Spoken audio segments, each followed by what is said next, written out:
Good morning to all my online dear students. In the last class, we have started titration of weak acid with strong base. और titration curve में मैंने बताया था आपको pH 4 point पे निकालना होता है.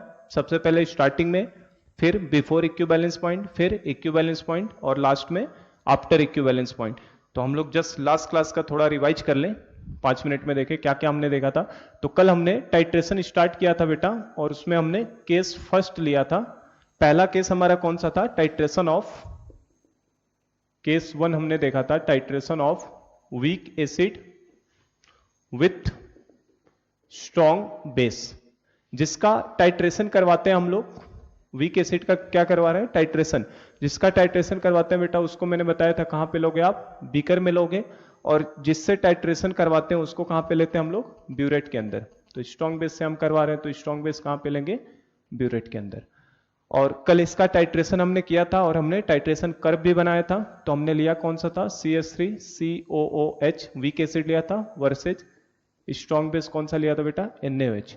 और इसका जो टाइट्रेशन कर्व हमारा बन के आया था वो कुछ इस तरीके का देखने को मिला था हमें. ये pH की एक्सिस लिया था हमने, नीचे हमने वॉल्यूम ऑफ बेस, मतलब हमारे लिए किसका वॉल्यूम? NaOH का लिया था. तो जैसे जैसे आप ऐड करते जा रहे थे आपका कर्वेचर नेचर कुछ इस तरीके का आया था. स्टार्टिंग pH यहां से शुरू होके, पहले स्टार्टिंग में pH तेजी से बढ़ता है, बाद में आपका बफर बनने की वजह से pH में चेंज थोड़ा सा कम हो जाता है, और जैसे सॉल्ट हाइड्रोलिसिस होता है शार्प चेंज होता है pH में, और फिर से pH धीरे धीरे स्लो हो जाता है उसमें चेंज होना. तो हम लोगों ने ये देखा था स्टार्टिंग जो आता है चेंज यहां से यहां तक, ये हमारे वीक एसिड की वजह से था. स्टार्टिंग में pH, बिल्कुल स्टार्ट की बात करोगे तो स्टार्ट में केवल वीक एसिड रहेगा, उसकी वजह से pH होता है. बाद में pH में मैंने बताया था थोड़ा सा चेंज कम हो जाता है. इस समय क्या रहता है? एसिडिक बफर, AB मतलब क्या है? एसिडिक बफर आपका बना रहता है. और बाद में आपका शार्प चेंज होता है pH में. ये pH में क्या दिखाता है? Sharp change. अचानक से pH आपका देखो तुरंत चेंज हो गया था. तो जो शार्प चेंज होता है उसमें किस वजह से होता है? सॉल्ट हाइड्रोलिसिस की वजह से. किसकी वजह से? SH मतलब सॉल्ट हाइड्रोलिसिस. और बाद में जो pH में चेंज हुआ ये किसकी वजह से होता है बेटा? स्ट्रॉन्ग बेस की वजह से होता है, वो भी स्लो डाउन चेंज हो जाता है. तो ये 4 पॉइंट हमने देखे थे, ठीक है. और इसमें जो जानकारी हमें ध्यान रखनी थी, कर्वेचर नेचर, ग्राफ का नेचर ऐसा आएगा. इक्विवेलेंस पॉइंट की बात करो, देखो इस पॉइंट पे हमारा क्या आया था? Equivalence point. इक्विवेलेंस पॉइंट के करेस्पॉन्डिंग, इक्विवेलेंस पॉइंट के करेस्पॉन्डिंग जो वॉल्यूम मिलता है हमारा, वही न्यूट्रलाइजेशन वाला वॉल्यूम कहलाता है, कि उतना वॉल्यूम हमें ब्यूरेट से चाहिए न्यूट्रलाइज करने के लिए, ठीक है. और इसमें अगर बात करो और न्यूट्रल पॉइंट की, तो न्यूट्रल पॉइंट बेटा कहां पे आता है? नीचे आएगा. जब आप CH3COH वर्सेज NaOH का ग्राफ बनाएंगे तो न्यूट्रल पॉइंट नीचे होता है, और इक्विवेलेंस पॉइंट कहां आता है? ऊपर. 7 से ज्यादा पे आता है इक्विवेलेंस पॉइंट, ठीक है.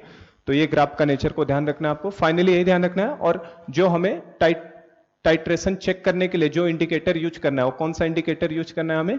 फिनोप्टिलीन को, HPH को, जिसका pH रेंज मैंने बताया था आपको कहां से कहां होता है? 8 to 10.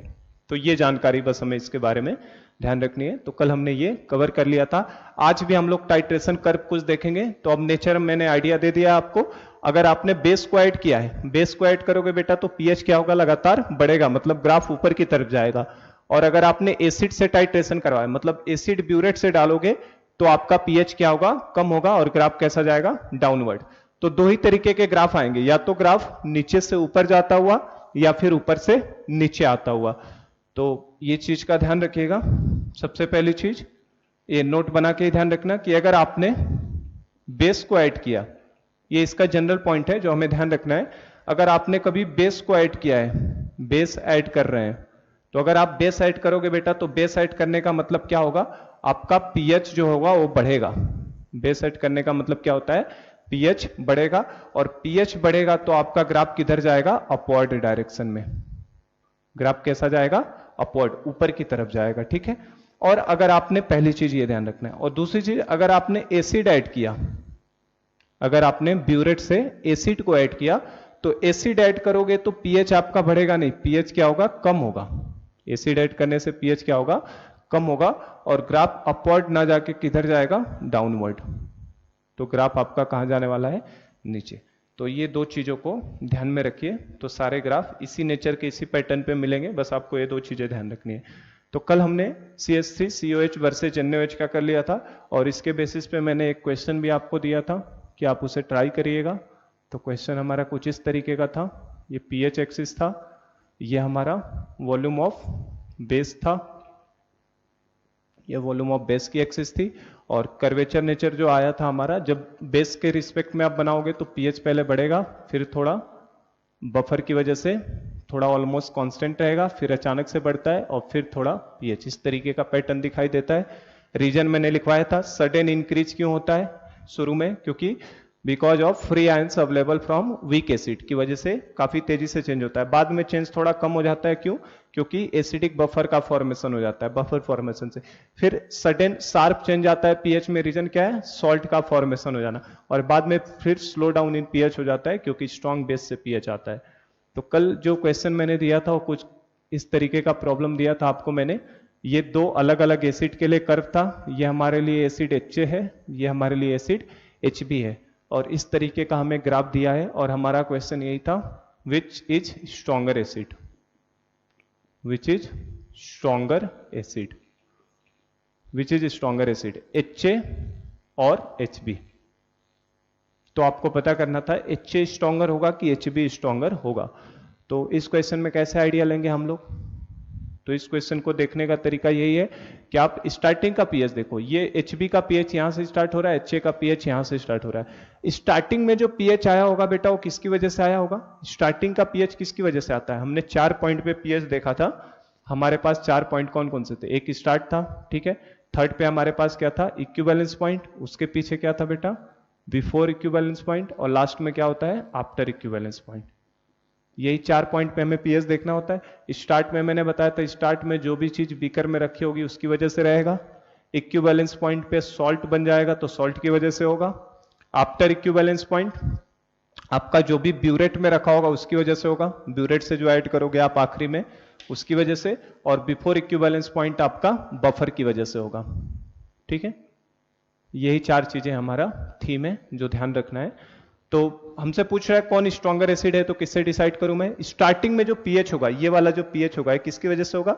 बीकर में जो एसिड रखा है उसकी वजह से। तो किसका पीएच कम है बेटा? पीएच ग्राफ से हमें दिख रहा है पीएच ऑफ HB, HB का पीएच जो है it is less than pH of HA, HA के पीएच से क्या है? कम है। और अगर पीएच कम होता है बेटा तो H+ का कंसंट्रेशन उतना ही ज्यादा, जिसका पीएच जितना कम उसका H+ का कंसंट्रेशन उतना ही ज्यादा होता है, क्योंकि हमें पता है पीएच और H+ तो आपस में कैसे हैं? इनवर्सली प्रोपोर्शनल होते हैं ना। तो जिसका पीएच ज्यादा उसका H+ उतना ही कम, मतलब H+ ऑफ HB, पीएच कम है तो इसका H+ ऑफ HB क्या होगा? H+ ऑफ HA से ज्यादा होगा, और जिसका H+ जितना ज्यादा होता है वो उतना ही अच्छा एसिड होता है हमारे लिए, है ना। इवन आपको तो हमारा आंसर अगर Ka हमसे कंपेयर करवा लेता Ka ऑफ HB, तो हमें पता है जिसका H+ ज्यादा उसका K एसिड डिसोसिएशन कांस्टेंट भी ज्यादा होगा, तो K of HB will be more than K of HB will be more than K of HA। तो हमसे पूछा है स्ट्रॉन्गर एसिड कौन है, तो हमारा आंसर क्या होगा? HB will be stronger acid, will be stronger acid, ठीक है। तो ये हमारे लिए इस आंसर हो जाएगा, HB will be stronger acid. समझे कैसे किया? अगर 3 ग्राफ दे देगा आपको, 1 2 3 ग्राफ दे देता, तो जो ग्राफ का जितना नीचे पीएच दिखाई देगा वो उतना ही अच्छा स्ट्रॉन्गर एसिड होगा। इसका K, K2 और K3 दे देता तो K3 सबसे ज्यादा होता, K2 उससे कम और K1 सबसे कम। तो इस तरीके का क्वेश्चन हमसे पूछ सकता है, तो हमें करने आना चाहिए, ठीक है। चलो, तो ये हम लोगों ने जो किया था कल, titration of weak acid with strong base किया था। तो इसमें देखो बेटा, मैंने CH3COH जो है ये मोनोबेसिक एसिड है। मोनोबेसिक एसिड मतलब है कितने H देने वाला है? केवल 1 देने वाला है। तो आज मैं डाई बेसिक का भी समझाता हूं। डाई बेसिक चूंकि हमारे सिलेबस में है नहीं, है ना, फिर भी हमसे बुकलेट में क्वेश्चंस उसके रहते हैं, तो हम लोग डाई बेसिक एसिड का भी थोड़ा देख लेते हैं कि कैसे डाई बेसिक के बारे में बनाएंगे। पैटर्न बता दिया है मैंने, पैटर्न यही फॉलो कराना है आपको। या तो पीएच बेस ऐड करोगे तो ऊपर जाएगा, एसिड ऐड करोगे तो नीचे आएगा, मतलब ग्राफ ऊपर से नीचे की तरफ आता हुआ दिखाई देगा। तो अब हम लोग थोड़ा चेंज करते हैं इसी में। अभी हम titration of weak acid with strong base में डाई बेसिक का केस ले लेते हैं कि अगर डाई बेसिक के अंदर आपने किसी बेस को ऐड किया तो क्या होने वाला है। चलो देखो, तो यही है हमारा सेम, ये तो बीकर में ही है, बीकर में वीक एसिड है और ब्यूरेट में स्ट्रॉन्ग बेस है। तो हम लोग इसमें सेकेंड एक देख रहे हैं डाई बेसिक के लिए, dibasic acid, dibasic acid. तो डाई बेसिक की खास बात क्या होती है, डाई बेसिक एसिड के पास कितने H प्लस होते हैं बेटा, 2 H प्लस दे सकता है। डाई बेसिक एसिड कितना देगा, 2 H प्लस, और जो 2 H प्लस देगा वो 2 बफर भी बनाएगा, बताया था मैंने, और 2 बफर बनाएगा और 2 H प्लस दे सकता है तो 2 सॉल्ट भी बनाएगा ये। तो जो 2 H प्लस देगा उसमें अगर हमसे पूछा जाए कि इसके अंदर बफर कितने बनेंगे, तो बफर के नंबर भी कितने होंगे, और बफर किस नेचर का बनेगा, एसिडिक नेचर का। तो हमसे डाई बेसिक एसिड है तो बफर कैसा बनेगा, एसिडिक बफर। तो एसिडिक बफर बेटा कितने बनेंगे इसके, 2, और इसके सॉल्ट भी कितने बनेंगे, 2। 2 H प्लस है तो एसिडिक बफर भी 2 और सॉल्ट भी कितने, 2। तो इसमें इक्विवेलेंस पॉइंट कितनी बार आएगा, 2 बार, क्योंकि 2 बार सॉल्ट बनने वाला है। तो इसमें भी वही पैटर्न फॉलो करेंगे हम लोग। सबसे पहले स्टार्ट ले लेते हैं, हम लोग देखने जा रहे हैं किसका, H2S versus NaOH, H2S versus NaOH। तो H2S देखो डाई बेसिक एसिड है और NaOH क्या है आपका, बेस है। तो ये हम लोग देखने जा रहे हैं। तो हम लोग 4 पॉइंट पे वही बात करेंगे, सबसे पहले स्टार्ट और उसके बाद इक्विवेलेंस पॉइंट। अब चूंकि यहाँ पे 2 H प्लस है तो 2 बार इक्विवेलेंस पॉइंट आएगा क्योंकि 2 सॉल्ट बनेंगे। तो हम लोग EP1 लिख देते हैं एक को और दूसरे को EP2 लिख देते हैं बेटा, ठीक है। तो स्टार्टिंग में जो pH होगा वो किसकी वजह से होगा, स्टार्टिंग में तो जो pH डिटरमाइन किया जाता है वो जो बीकर के अंदर रखा रहता है। बीकर के अंदर हमने किसको रखा है, H2S को। तो स्टार्टिंग में किसकी वजह से आएगा, H2S की वजह से। EP1 पे क्या बनेगा, पहला सॉल्ट, और EP2 पे दूसरा सॉल्ट। पहला सॉल्ट कैसे बनाओगे, इन दोनों की रिएक्शन होगी, रिएक्शन कराने का मतलब एक हाइड्रोजन केवल हटेगा। पहला सॉल्ट बनाने का मतलब एक हाइड्रोजन को हटाओ, एक हाइड्रोजन हटाओगे तो आपको सॉल्ट क्या बनेगा, यहाँ का H हट के H2O बन जाएगा, Na और HS, मतलब कौन सा सॉल्ट बनेगा, EP1 पे NaHS बनेगा, ठीक है। और सेकंड EP पे कौन सा सॉल्ट बनेगा, सेकंड टाइम पे, तो अब दोनों H को हटा दो, दूसरे H को भी हटा दो, तो क्या बन जाएगा बेटा, Na2S बन जाएगा। कौन सा सॉल्ट बन जाएगा, ये भी H हटा के Na2S बन जाएगा।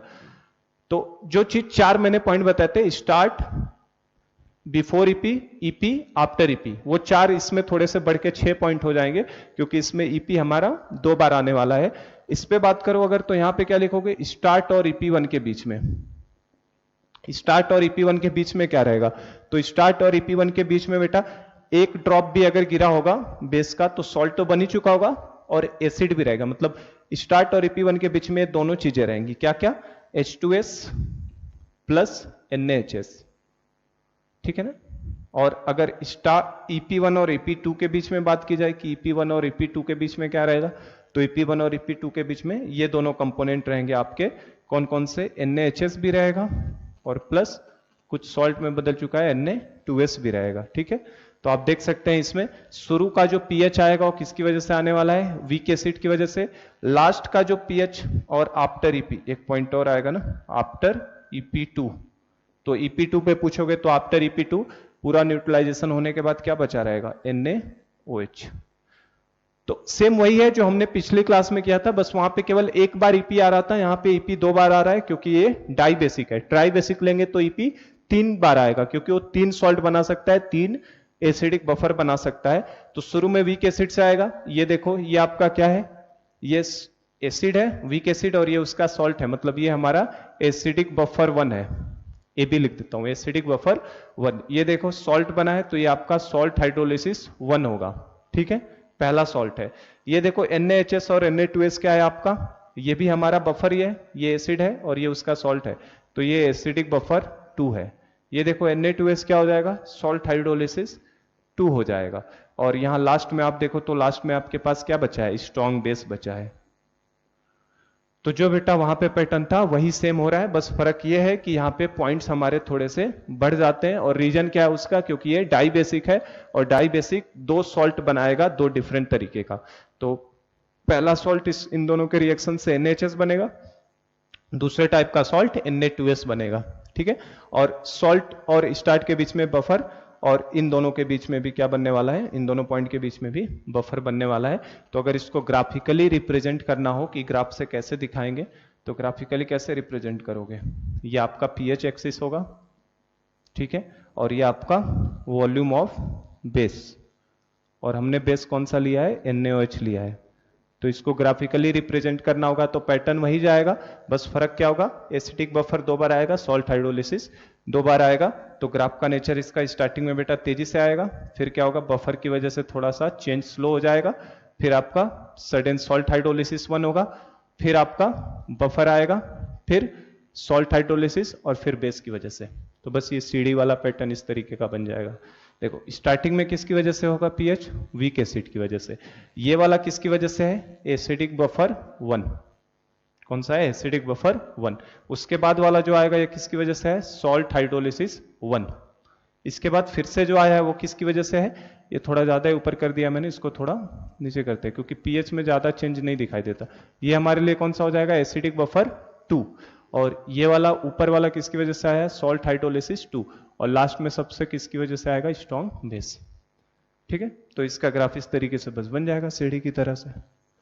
तो आई होप कि इसमें भी कहीं दिक्कत नहीं है कुछ, जो पैटर्न अभी हम लोगों ने किया था सेम वही पैटर्न है। फर्क बस इसमें यह है कि इसमें एसिडिक बफर 2 बार बनेगा, सॉल्ट हाइड्रोलिसिस भी 2 बार होगा। तो इस तरीके का ग्राफिकल पैटर्न ये फॉलो करेगा हमारा। ठीक है, तो हमने डाई बेसिक एसिड को समझ लिया कि किस तरीके से करना है। ठीक है, चलो इसके ऊपर मैं एक न्यूमेरिकल प्रॉब्लम भी समझा देता हूं कि डाई बेसिक एसिड का न्यूमेरिकल अगर पूछ ले। ग्राफ तो यही पैटर्न का बनाना है, हमें ग्राफिकल से ही ज्यादा कंसर्न हमको ग्राफ से ही करना है। एक न्यूमेरिकल प्रॉब्लम से भी मैं थोड़ा समझाने की कोशिश करता हूं कि डाई बेसिक में और क्या क्या पॉसिबिलिटीज कैसे सोच सकते हो आप इन सब चीजों को। चलिए, तो एक न्यूमेरिकल हम लोग इसके ऊपर ले लेते हैं। उसमें पीएच एग्जैक्ट कैलकुलेट नहीं करवाऊंगा मैं, हाँ फॉर्मूला जरूर हमसे पूछ सकता है। मैच द कॉलम में क्वेश्चन आ सकता है एडवांस लेवल पे कि आप मैच कराइए कि कौन सी चीज किसके साथ मिलेगी, किसके लिए पीएच का फॉर्मूला क्या होगा। तो हम लोग डाई बेसिक का एक न्यूमेरिकली भी समझते हैं जरा सा। तो एक इसके ऊपर न्यूमेरिकल लेता हूं मैं। 40 ml of 0.1 molar H2S, 40 ml of 0.1 molar H2S, और ब्रैकेट में इसका बेटा pK1 दिया है 7 और pKa2 दिया है 14।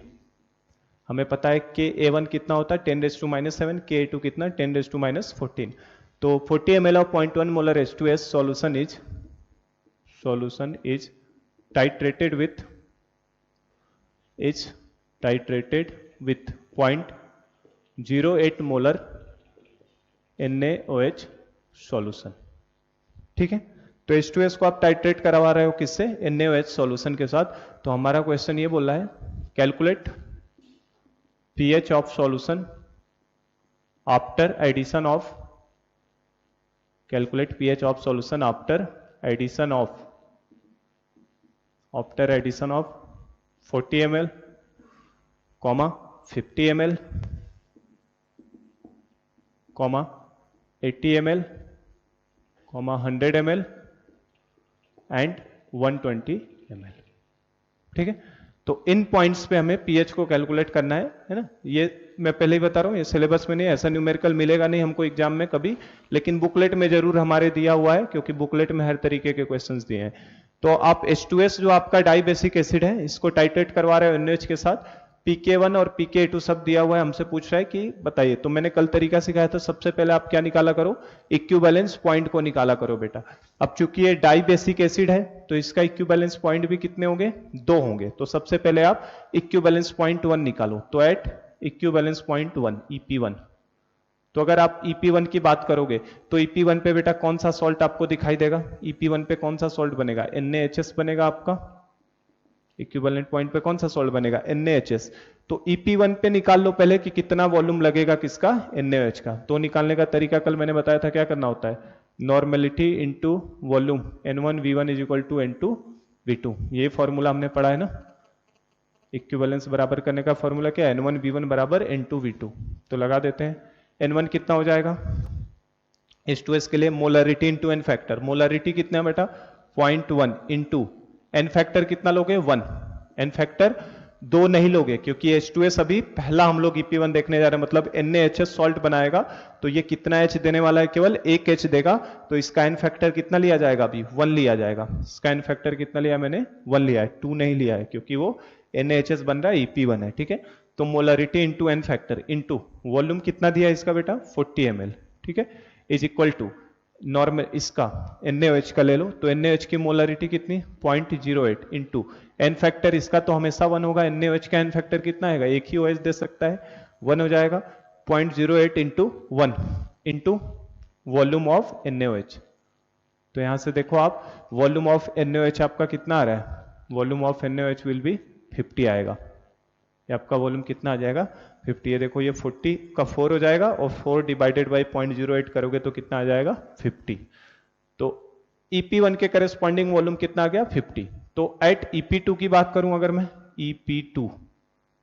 EP2 का मतलब कौन सा सॉल्ट बनाना है बेटा, EP2 पे तो Na2S बनेगा, तो EP2 के करेस्पॉन्डिंग कितना वॉल्यूम लगेगा, तो EP2 के जब Na2S सॉल्ट बनाने जाओगे तो आपका आप एन फैक्टर कितना पकड़ोगे 2, तो आपका बस 1 की जगह पे यहाँ पे क्या हो जाएगा 2 हो जाएगा, और ये तो सेम रखोगे तो आपका वॉल्यूम यहाँ पे जैसे ही 2 रखोगे तो ये कितना हो जाएगा 8 डिवाइडेड बाई 0.08, तो 50 का डबल कितना हो जाएगा 100, तो वॉल्यूम ऑफ NaOH कितना हो जाएगा यहाँ पे 100 ml हो जाएगा। तो देखो EP1 पे जो वॉल्यूम लगता है ना, EP1 पे वॉल्यूम अगर 50 लगाए तो EP2 पे वॉल्यूम कितना लगना है 100, उसका जस्ट डबल ही लगता है, ठीक है। अब हम लोग अलग अलग पॉइंट पे वॉल्यूम हम लोग निकालते हैं कि किस पे पता करना है। सबसे पहले हम लोग एट 40 ml पे निकालते हैं। 40 ml पे देखो 40 ml का मतलब क्या हो गया बेटा, 40 ml का मतलब कितना 50 ml पे EP1 आता है, तो 40 ml का मतलब क्या हो गया बिफोर EP1, 40 ml का मतलब क्या बिफोर EP1, तो बिफोर EP1 से पहले आपका क्या रहेगा, EP1 से पहले तो अभी पीछे हमने बनाया था, EP1 से पहले आपका ये एसिड तो रहेगा ही रहेगा और कुछ अमाउंट में सॉल्ट भी बन चुका होगा, और कौन सा सॉल्ट H2S और NaOH का मिला के कौन सा सॉल्ट बना होगा NaHS, तो EP1 पे क्या मिलेगा हमें NaHS मिलेगा, मतलब हम लोग बोले तो इसे एसिडिक बफर 1 बोलेंगे, क्या मिलेगा हमें एसिडिक बफर 1, और वो एसिडिक बफर 1 कौन सा होगा बेटा हमारे लिए NaHS और प्लस H2S, ठीक है। तो ये एसिडिक बफर होगा, तो मैं यहाँ पे डिटेल कैलकुलेशन में नहीं जा रहा हूं, मैं आपको बस फॉर्मूला जस्ट बताता हूं, आप कैलकुलेट खुद करेंगे। NaHS प्लस H2S, तो आपके pH का फॉर्मूला क्या बन के आएगा यहाँ पे बेटा pKa1, pK1 क्यों, क्योंकि H2S का पहला हाइड्रोजन निकला है, तो pK1 plus log concentration of salt upon क्या होता है कंसेंट्रेशन ऑफ एसिड, तो क्या आ जाएगा pH का फॉर्मूला हमारे लिए pH is equal to pK1 plus log concentration of salt की जगह पे सॉल्ट कौन सा बना है NaHS, और एसिड कौन सा है सॉल्ट हो गया हमारे लिए NaHS अपॉन एसिड कौन सा है बेटा आपका H2S, तो ये हमारा pH का फॉर्मूला बन जाएगा, ठीक है ना। अब ये रिएक्शन करवा के निकालना है, तो बस हमें pH का फॉर्मूला हमसे पूछ सकता है कि 40 ml पे pH का फॉर्मूला क्या होगा, तो आपका उस तरीके से होगा। अगला देखो 50 ml पे क्या होगा एट 50 ml, तो अगर आप 50 ml को उठाओगे तो 50 ml का मतलब क्या हो गया कि आप इक्विवेलेंस पॉइंट 1 पे जा चुके हो, 50 ml मतलब कितना हो गया एट EP1 इक्विवेलेंस पॉइंट 1, तो EP1 पे क्या मिलेगा हमको सॉल्ट हाइड्रोलिसिस मिलेगा किसका पहले सॉल्ट का, और पहला सॉल्ट हमारा EP1 पे कौन सा सॉल्ट बना होगा बेटा NaHS बना होगा, कौन सा सॉल्ट NaHS, और NaHS आप देख सकते हो कि ये किस तरीके का हमारे पास है, NaHS कैसा है एम्फी प्रोटिक एनायन वाला सॉल्ट है। मैंने एक क्लास लगाई थी एक्स्ट्रा क्लास, उसके ऊपर ही लिया था मैंने, कि जिसके अंदर मैंने बोला था सिलेबस में नहीं है फिर भी बुकलेट्स में है क्वेश्चन, पॉलीवैलेंट एनायन जिसके अंदर हो और एम्फीप्रोटिक एनायन हो, उस तरीके के सॉल्ट का हाइड्रोलिसिस। 4 सॉल्ट हमने पढ़े थे, उसके बाद एक क्लास मैंने और लिया था जिसके अंदर मैंने NaHS और Na2S इन दोनों सॉल्ट का भी हाइड्रोलिसिस पढ़ाया था, जिसके अंदर पॉलीवैलेंट एनायन हो या एम्फीप्रोटिक एनायन हो। तो ये एम्फीप्रोटिक एनायन वाला सॉल्ट है, तो इसका pH का फॉर्मूला याद है, इसके pH का फॉर्मूला क्या था हमारे लिए, याद करो pK1 plus pK2 divided by 2, तो ये हमने पढ़ा था है ना। तो ये फॉर्मूला यहाँ पे इस फॉर्मूले से हमें काम चलाना पड़ेगा। तो आपको मैच दी कॉलम में वॉल्यूम अलग अलग देके और मैचिंग भले ही करा सकता है कौन सा फॉर्मूला कहाँ पे लगेगा। तो 50 ml पे ये हो जाएगा आपका एट 80 ml की बात करो 80 ml, तो 80 ml का मतलब बेटा क्या हो गया 50 से ज्यादा और 80 से कम, मतलब EP1 और EP2 के बीच में है, मतलब ये हमारा EP1 और EP2 के बीच में है, और EP1 और EP2 के बीच में क्या रहेगा EP1 वाला भी चीज रहेगी और EP2 वाली भी रहेगी, मतलब यहाँ पे भी हमारे लिए एसिडिक बफर ही रहेगा, कौन सा एसिडिक बफर 2, और उस बफर का नाम क्या होगा NaHS प्लस Na2S। तो अब यहाँ पे देखो NaHS अब यहाँ पे सॉल्ट की तरह नहीं बिहेव करेगा, ये क्या हो गया एसिड की तरह, और ये इस एसिड का क्या हो गया सॉल्ट हो गया, ये एसिड हो गया और ये उसका सॉल्ट हो गया, मतलब ये एसिडिक बफर बन गया। तो पीएच का फॉर्मूला क्या लगाओगे, अब आप pKa2 लिखोगे, pKa1 नहीं लिखोगे, क्योंकि pKa1 क्यों लिख रहे थे, क्योंकि आपके पास H2S था, अब आपके पास H2S एसिड नहीं है, अब आपके पास एसिड कौन सा है HS माइनस। तो अगर आपके पास NaHS एसिड है तो NaHS एसिड होने का मतलब हो गया कि अब आप इसका pK लेना पड़ेगा। तो pKa2 प्लस लॉग सॉल्ट की जगह पे कितना रखोगे, concentration of Na2S, concentration of Na2S upon concentration of acid मतलब कंसंट्रेशन ऑफ NaHS। तो ये आपका पीएच का फॉर्मूला बन जाएगा, ठीक है। चल, और अगर 100 ml पे बात करो एट 100 ml, तो 100 ml पे देखो 100 ml पे क्या है, 100 ml पे हमारा EP2 आ जाएगा, तो 100 ml का मतलब हो गया एट EP2। तो EP2 पे बेटा कौन सा सॉल्ट बन जाएगा, Na2S, मतलब ये सॉल्ट हाइड्रोलिसिस 2 हो जाएगा। और कौन सा सॉल्ट बनेगा, Na2S, और Na2S का भी मैंने पीएच मैंने बताया था, तो इसका तो कोई पीएच का डायरेक्ट फॉर्मूला नहीं था, Na2S का कोई पीएच का direct, NP protein polyvalent anion वाला केस हो गया। Na2S क्या है, जो सॉल्ट कंटेनिंग पॉलीवैलेंट एनायन, तो पॉलीवैलेंट एनायन वाले का कैसे निकालते थे, KH निकालना, इसमें किसका होगा हाइड्रोलिसिस, Na का तो होगा नहीं, सल्फाइड आयन का होगा, और सल्फाइड का होगा तो उसके लिए KH निकालते थे, KW अपॉन K1, और फिर KH का फॉर्मूला हम लोग रखते थे CH square upon 1 minus H, ठीक है, वहां से H निकालते थे, फिर सल्फाइड आयन का कंसेंट्रेशन। तो यहाँ पे pH में बस मैं ये लिख देता हूं, pH will be determined by, pH will be determined by salt hydrolysis of salt containing polyvalent anion. तो ये मैंने आपका एक टॉपिक ही करवाया है, सॉल्ट हाइड्रोलिसिस, ये टॉपिक मैंने करवाया आपको, salt hydrolysis of salt containing polyvalent anion. तो इसका मैंने हाइड्रोलिसिस करवाया था, है ना, तो उससे इसका डिटरमाइन करेंगे, इसका कोई डायरेक्ट फॉर्मूला अपने पास अवेलेबल नहीं होता, ठीक है, वो निकालना पड़ता है। निकालने का तरीका मैंने बताया ही था, थोड़ा सा जस्ट रफ हिंट दे देता हूं यहाँ पे। KH इज इक्वल टू क्या निकालते थे हम लोग, KH is equal to KW upon KA1 निकालते थे, है ना, और यही KH हमारा बराबर होता था किसके, CH square upon 1 minus H के। तो यहां से बेटा हम पहले H निकालते थे, और एक बार जब H मिल जाता था तो सल्फाइड आयन का कंसंट्रेशन किसके बराबर होता है, CH के बराबर। यहां से हम लोग पहले H निकालते थे, और हमें सल्फाइड आयन का अगर कंसंट्रेशन चाहिए तो किसके बराबर होता था, C इंटू H के। तो ये मैंने पढ़ाया था आपको, उससे यहाँ पे सॉल्व करना पड़ेगा, ठीक है। और आखिरी बात की जाए अगर एट 120 ml, तो 120 ml मतलब अब आप EP2 के भी आगे आ चुके हैं, मतलब आफ्टर EP2, तो अगर आप EP2 से भी बाहर जा चुके हो बेटा, तो अगर EP2 के भी बाहर चले जाओगे आफ्टर EP2, तो EP2 के बाद तो आपको कुछ ना ये बचा है ना ये बचा, सब खत्म। आफ्टर EP2 कौन किसकी वजह से डिसाइड होगा, केवल इस बेस की वजह से डिसाइड होगा, मतलब आफ्टर EP2 आपको क्या दिखाई देने वाला है, स्ट्रॉन्ग बेस, और स्ट्रॉन्ग बेस हमारे पास वो कौन सा दिखाई देगा, NaOH, कौन सा दिखाई देगा, NaOH।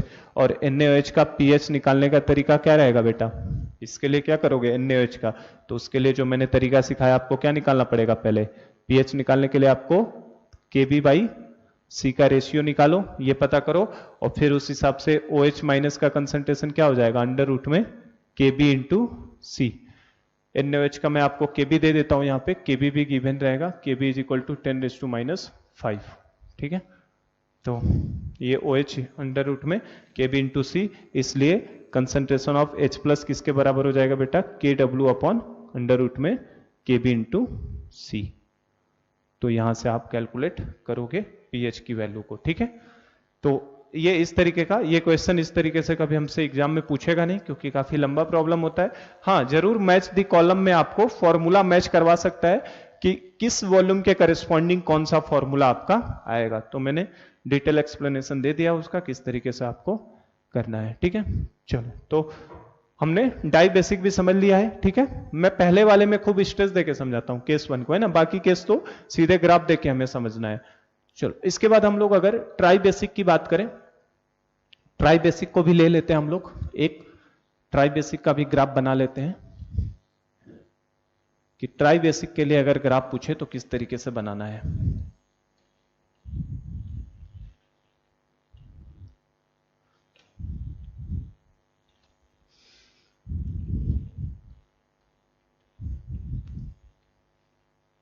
तो देखो बेटा, ट्राई बेसिक के लिए आप एक और कर लेते हैं हम लोग, थर्ड ले लेते हैं, try basic acid. Try basic acid, तो ट्राई बेसिक एसिड का मतलब ही क्या होगा हमारे लिए, जो जिसके पास 3H+ हो, और अगर 3H+ है तो अभी मैंने आइडिया दे दिया है, इसके पास एसिडिक बफर भी कितने बनेंगे, 3 बनेंगे। हमने पढ़ा था ये पहले भी, है ना, कि 3 ट्राई बेसिक वाले 3H+ H3PO4 3 एसिडिक बफर बना रहा था, और इसके पास सॉल्ट भी कितने बनेंगे, 3। ठीक है, तो हम लोग ले लेते हैं H3PO4 वर्सेज NaOH। ठीक है, H3PO4 वर्सेज NaOH का ग्राफ। तो अगर डाई बेसिक का आइडिया है ना बेटा, तो ये ट्राई बेसिक का आप खुद बना सकते हो। आपको सब समझ में आ चुका है कि इसके अंदर 3 बार सॉल्ट हाइड्रोलिसिस होगा, इसके अंदर 3 बार एसिडिक बफर भी बनेगा। तो इसमें जो भी बनेगा वो सीढ़ी वाला जो हम लोग बना रहे हैं, सीढ़ी की तरह ग्राफ, वो कितनी बार आएगा, 3 बार आएगा। तो इसमें भी अगर हम लोग एक बार पहले लिख लें फिर ग्राफ बना लेते हैं। स्टार्ट की बात करेंगे, चूंकि 3H+ दे सकता है तो ये 3 सॉल्ट बनाएगा, मतलब इसमें EP1 भी आने वाला है, इसके अंदर EP2 भी आने वाला है, और इसके अंदर EP3 भी आने वाला है। ठीक है बेटा, तो स्टार्टिंग में किसकी वजह से केवल pH डिटरमाइन होगा बेटा, H3PO4 की वजह से, क्योंकि ये बीकर में रखा है। EP1 पे कौन सा सॉल्ट बनेगा, तो उसका तरीका क्या होता है, एक हाइड्रोजन को हटाओ। EP1 का मतलब एक हाइड्रोजन, EP2 मतलब 2, और EP3 मतलब तीनों हाइड्रोजन। तो एक हाइड्रोजन हटाओगे और यहाँ का केटाइन ले लो, तो कौन सा सॉल्ट बनेगा, Na, एक हाइड्रोजन हटा दो, H2PO4, ये पहला सॉल्ट। EP2 पे क्या करोगे, 2 हाइड्रोजन हटाओ, तो 2 यहां से हटाओगे तो Na कितना हो जाएगा, 2 Na2HPO4, और EP3 मतलब तीनों हाइड्रोजन हटा दो, तो तीनों हटा दोगे तो क्या बन जाएगा, PO4, तो इसका मतलब है क्या बन जाएगा, Na3PO4। तो देखो ये हमारे पास सॉल्ट हाइड्रोलिसिस 1, सॉल्ट हाइड्रोलिसिस 2, और ये सॉल्ट हाइड्रोलिसिस 3, 3 बार सॉल्ट हाइड्रोलिसिस होगा। और स्टार्ट और EP1 के बीच में क्या रहेगा, स्टार्ट और EP1 के बीच में, फिर EP1 और EP2 के बीच में क्या रहेगा, EP2 और EP3 के बीच में क्या रहेगा। ठीक है, और लास्ट में सबसे क्या आएगा, आफ्टर EP3। तो देखो है वो 4 ही पॉइंट, वो 4 ही पॉइंट है, लेकिन वो डिपेंड कर रहा है, अगर आप ट्राई बेसिक हो गया तो पॉइंट थोड़े से बढ़ जाते हैं बस, है ना, लेकिन वो करना उन्हीं 4 पॉइंट से हमें। तो अगर अब बात किया जाए स्टार्ट और EP1 के बीच में क्या रहेगा, तो बेटा जो इन ये दोनों रहेंगे, स्टार्ट वाला और EP1 के बीच में क्या रहेगा, ये दोनों रहेगा, क्योंकि कुछ तो सॉल्ट बन चुका होगा और कुछ एसिड भी रहेगा, मतलब H3PO4 भी रहेगा प्लस NaH2PO4 भी रहेगा। EP1 और EP2 के बीच में क्या रहेगा, ये दोनों रहेंगे, जो दोनों दिखाई दे उन दोनों को उतार लिया करो। ये H2PO4 अब एसिड बन जाएगा, और इसका Na2HPO4 क्या बन जाएगा, सॉल्ट बन जाएगा। और EP2 और EP3 में ये एसिड बन जाएगा और ये सॉल्ट बन जाएगा, मतलब Na2HPO4 ये एसिड की तरह काम करने लगेगा, और ये क्या बन गया, उसका सॉल्ट बन गया Na3PO4। और आफ्टर EP3 क्या रहेगा, आफ्टर EP3 तो केवल ब्यूरेट वाली चीज रहेगी, और ब्यूरेट के अंदर क्या लिया हमने, बेस लिया है, NaOH लिया है। समझे क्या बात को। तो शुरू का pH डिटरमाइन करने का काम कौन करेगा, वीक एसिड करेगा। लास्ट का pH डिटरमाइन करने का काम कौन करेगा, स्ट्रॉन्ग बेस करेगा। और बीच में देखो यहाँ पे 3 बार क्या बनाए, बफर बनाए, 3 सॉल्ट हाइड्रोलिसिस हो गया और 3 बार बफर, मतलब ये एसिडिक बफर 1 है, ये एसिडिक बफर 2 है, और ये आपका एसिडिक बफर 3 है। तो ये इस तरीके से पॉसिबिलिटीज हो जाती है। और बस इसका ग्राफ भी देख लेते हैं हम लोग फटाफट, कि इसका ग्राफ अगर पूछ ले कि किस तरीके से बनेगा, तो ये बेटा pH एक्सिस है, और ये आपका क्या है, वॉल्यूम ऑफ बेस, मतलब किसका वॉल्यूम है, ये NaOH की एक्सिस है। तो इसका ग्राफ में क्या आएगा बताओ, पहले वीक एसिड से, फिर अब इसमें 3 बार आएंगे। फ्लैट वाली लाइन कितनी बार आएगी, 3 बार, इसके करेस्पॉन्डिंग, इसके करेस्पॉन्डिंग और इसके, और वर्टिकल वाली लाइन भी 3 बार आएगी। तो बस देखो इस तरीके से बना लेते हैं। ये शुरू में आया, ठीक है, वीक एसिड की वजह से, फिर ये एसिडिक बफर 1 की वजह से चेंज हुआ, फिर सॉल्ट हाइड्रोलिसिस 1 हुआ, फिर एसिडिक बफर 1 हुआ, फिर आपका सॉल्ट हाइड्रोलिसिस हुआ, फिर आपका एसिडिक बफर 3 हुआ, ये आपका एसिडिक बफर 3 हुआ, और फिर आपका ये सॉल्ट हाइड्रोलिसिस, और फिर वीक बेस की वजह से। सॉरी स्ट्रॉन्ग बेस की वजह से। इस तरीके से ग्राफ आ जाएगा आपका। शुरू का जो आएगा वो किसकी वजह से, वीक एसिड की वजह से। ये वाला पोर्शन किसकी वजह से, एसिडिक बफर 1, ठीक है। ये वाला पोर्शन किसकी वजह से बेटा, सॉल्ट हाइड्रोलिसिस 1। ये वाला पोर्शन किसकी वजह से है, एसिडिक बफर 2। ये वाला पोर्शन किसकी वजह से है, सॉल्ट हाइड्रोलिसिस 2, सॉल्ट हाइड्रोलिसिस 2। ये वाला पोर्शन किसकी वजह से है, एसिडिक बफर 2। और ये वाला पोर्शन किसकी वजह से है, सॉल्ट हाइड्रोलिसिस 3, क्योंकि ये एसिडिक बफर 1, ये वाला एसिडिक बफर 2, ये हॉरिजॉन्टल वाला लाइन है ना। पूरा पैरेलल हॉरिजॉन्टल नहीं होता, थोड़ा सा पीएच में तो चेंज होगा ही, तो इसलिए मैं थोड़ा सा उसे तिरछा ही दिखा रहा हूं। और ये सडन चेंज मारता है, सॉल्ट हाइड्रोलिसिस में तो आप देखोगे तो शार्प चेंज होता है तुरंत पीएच का। तो ये सॉल्ट हाइड्रोलिसिस 3 हो जाएगा। और लास्ट वाला किसकी वजह से, स्ट्रॉन्ग बेस की वजह से।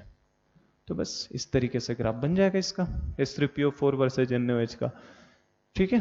तो जो हमने एक सीखा है आपका, जो हमने week acid with strong base का हमने सीखा था, CH3COH वर्सेज NaOH, उससे पूरा डिटेल में मैंने समझाया था।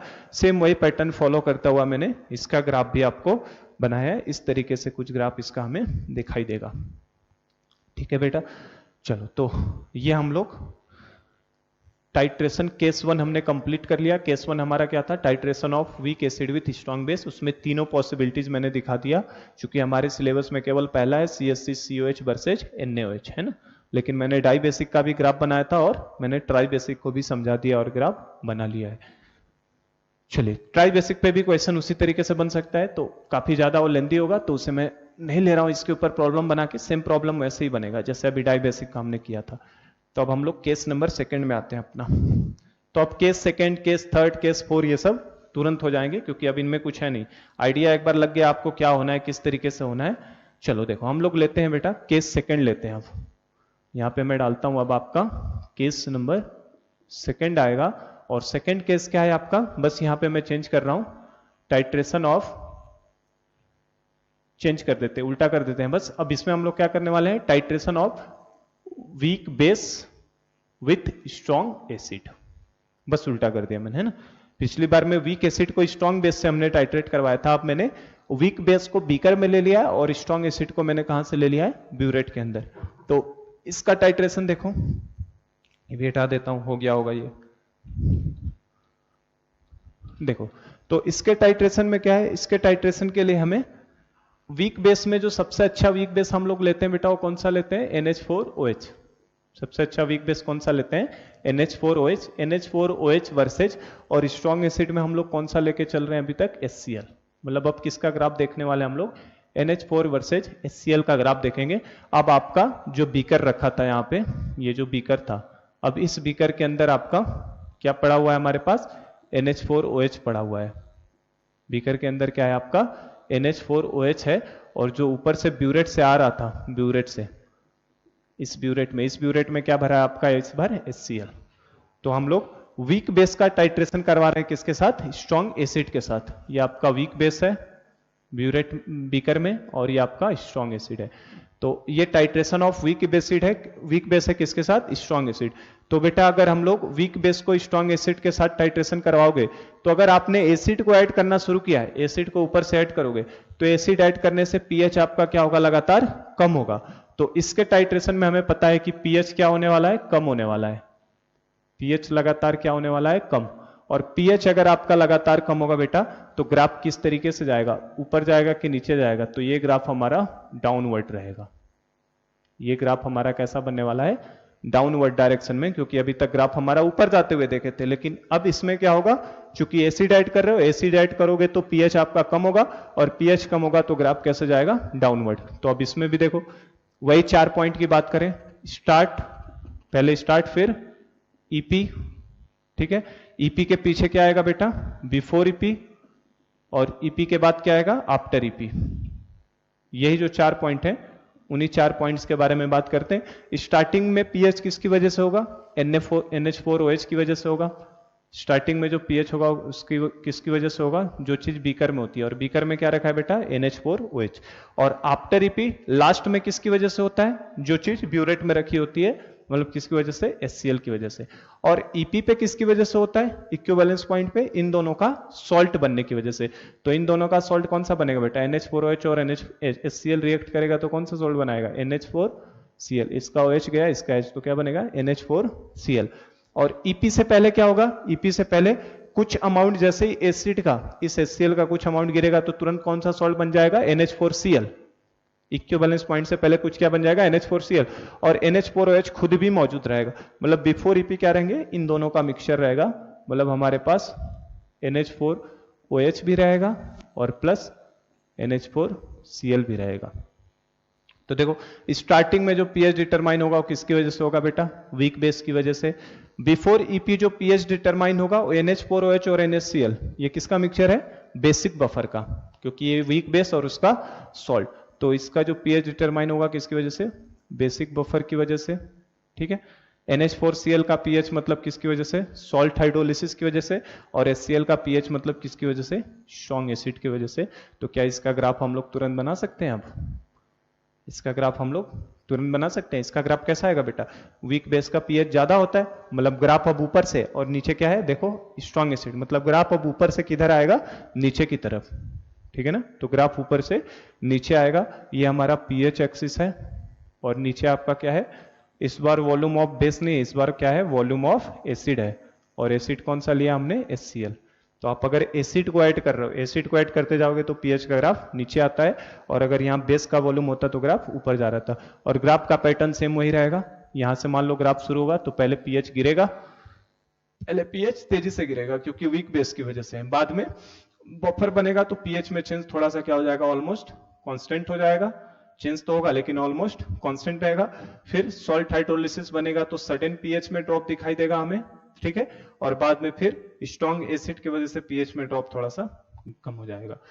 तो जो ग्राफ हमने सीधा बनाया था अभी CH3COH, ये ग्राफ किसके लिए है हमारा, this graph is corresponding to NH4OH versus HCl का ग्राफ है ये, NH4OH वर्सेज HCl।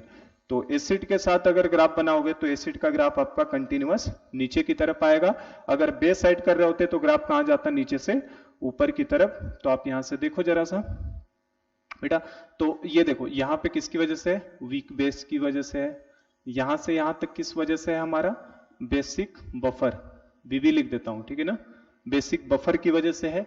और बेसिक बफर के बाद ये वाला जो गिरा है पोर्शन डायरेक्ट, ये किसकी वजह से हमारा बेटा, सॉल्ट हाइड्रोलिसिस की वजह से है, सॉल्ट का हाइड्रोलिसिस। और ये वाला जो ग्राफ आया ये पोर्शन किसकी वजह से आएगा, स्ट्रॉन्ग एसिड। पहला वीक बेस के करस्पॉन्डिंग, दूसरा बेसिक बफर के करस्पॉन्डिंग, फिर सॉल्ट हाइड्रोलिसिस में सडन चेंज होता है, और फिर स्ट्रॉन्ग एसिड की वजह से। तो ये इस तरीके से ग्राफ इनका बनेगा, ठीक है, वीक बेस का स्ट्रॉन्ग एसिड के साथ। समझ पा रहे हैं, कल का ग्राफ ऊपर जा रहा था, आज ग्राफ वही नीचे आएगा, क्योंकि अब आप एसिड ऐड कर रहे हो, और एसिड ऐड करने का मतलब पीएच आपका कम होना, मतलब ग्राफ डाउनवर्ड जाएगा। हमसे जो क्वेश्चन पूछा जाएगा वो ये पूछा जाता है, ये हमारा दिख रहा है शार्प चेंज पीएच में, यहां से देखो डायरेक्ट यहां से ये वाला चेंज क्या है, शार्प चेंज कहेंगे इसे। ये हमारे लिए क्या हो रहा है, शार्प चेंज हो रहा है। तो हमसे पूछेगा कि इसमें कौन सा इंडिकेटर यूज करोगे, तो बेटा कल CH3COH वर्सेज NaOH में कौन सा इंडिकेटर यूज किया था, फेनोप्थिलीन HPH। और जब हम लोग वीक बेस का स्ट्रॉन्ग एसिड के साथ टाइट्रेशन करवाते हैं, वीक बेस का स्ट्रॉन्ग एसिड के, तो उसमें हमें जो सबसे अच्छा इंडिकेटर होता है मिथाइल ऑरेंज। तो ये आपको इंफॉर्मेशन बस ध्यान रखना है, यहाँ पे हमसे पूछे कि कौन सा इंडिकेटर यूज करेंगे, तो यहाँ जो इंडिकेटर यूज होता है बेटा वो है मिथाइल ऑरेंज MEOH। जो इंडिकेटर यूज होता है उसको सिंबॉलिक फॉर्म में MEOH लिखा जाता है, और ये हमारे लिए मिथाइल ऑरेंज है, मिथाइल ऑरेंज, ठीक है। तो हमारे लिए मिथाइल ऑरेंज इंडिकेटर यूज होगा, और उसका पीएच रेंज अगर हमसे पूछे तो इसका पीएच रेंज लगभग 3 to 5 होता है। पीएच रेंज कहां से कहां तक है, 3 to 5, ठीक है। तो ये इंफॉर्मेशन आपको ध्यान रखनी है। कल वाले में क्या इंफॉर्मेशन था, फिनोप्थिलीन यूज हो रहा था इंडिकेटर। तो ध्यान रखना, अगर आप स्ट्रॉन्ग एसिड से टाइट्रेशन करवाओगे, एसिड के केस में आपको फिनोप्थिलीन अच्छा, मिथाइल ऑरेंज अच्छा इंडिकेटर होता है, और अगर बेस से टाइट्रेशन करवा रहे हैं तो उस समय हमारा फिनोप्थिलीन अच्छा इंडिकेटर। तो ये बस हमारा ग्राफ इस तरीके से बनेगा, ये हमारा इंफॉर्मेशन है। तो हमारा सेकंड, ये केस सेकंड हमारा कंप्लीट हो गया। चलो केस थर्ड देखो, क्योंकि अब छोटे छोटे हैं ना, बस इसी पैटर्न को फॉलो कराता हुआ हमें बनाना है। केस थर्ड ले लेता हूं मैं, चलिए केस थर्ड हम लोग लेते हैं। हम केस थर्ड है हमारा टाइट्रेशन ऑफ, ये चेंज कर रहा हूं मैं, ये भी चेंज कर रहा हूं,